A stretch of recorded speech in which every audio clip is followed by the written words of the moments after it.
রাসূলুল্লাহ সাল্লাল্লাহু আলাইহি ওয়াসাল্লাম প্রথম কোন নামাজ পড়েছিলেন? বিস্তারিত জানলে অবাক হবেন। সব মুসলমানের জন্য 5 ওয়াক্ত নামাজ ফরজ, কিন্তু আপনি কি জানেন আমাদের প্রিয় নবী হযরত মুহাম্মদ সাল্লাল্লাহু আলাইহি ওয়াসাল্লাম সর্বপ্রথম কোন নামাজ পড়েছিলেন? অনেকে এই প্রশ্নের উত্তর জানে না। চলুন আজ আমরা এই ভিডিওর মাধ্যমে এই বিষয়ে বিশুদ্ধভাবে জানি এবং বিস্তারিত হাদিসের আলোকে। মিরাজের রাতে অর্থাৎ যে রাতে রাসূল সাল্লাল্লাহু আলাইহি ওয়াসাল্লাম আসমানে ভ্রমণ করেন, সেই রাতে আল্লাহ তাআলা তাকে এক বিশেষ উপহার দেন। এই উপহার ছিল 5 ওয়াক্ত নামাজ।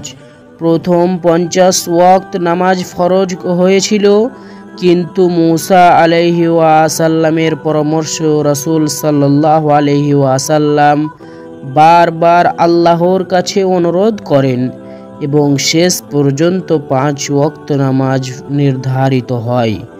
তবে এর সওয়াব 50 ওয়াক্ত নামাজের সমানই রয়ে যায়।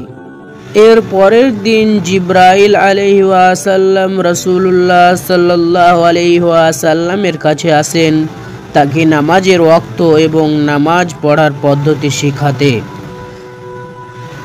জিবরাইল আলাইহি ওয়াসাল্লাম প্রথম দিন সূর্য হেলে পড়ার সময় এসে নবীজিকে নামাজ পড়ালেন। এটি ছিল জোহরের নামাজ। এরপর তিনি আসরের নামাজ, মাগরিব, ইশা এবং পরের দিন ফজরের নামাজ শেখান।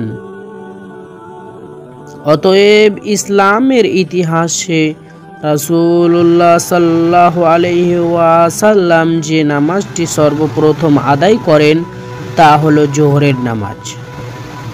জিবরাইল আলাইহি ওয়াসাল্লাম প্রথম দিন জোহরের সময়ে এসে নামাজ পড়ান এবং তারপর ধাপে ধাপে অন্য নামাজগুলো শেখান।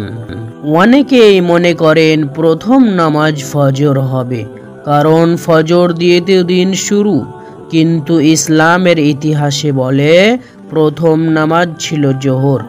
এই সুন্দর ঘটনাটি আমাদের শিক্ষা দেয় নামাজ শুধু একটি কর্তব্য নয়, এটি আল্লাহর পক্ষ থেকে প্রিয় নবীকে দেওয়া একটি উপহার। আসুন আমরা এই উপহারের মর্যাদা দিই এবং নিয়মিত 5 ওয়াক্ত নামাজ পড়ি।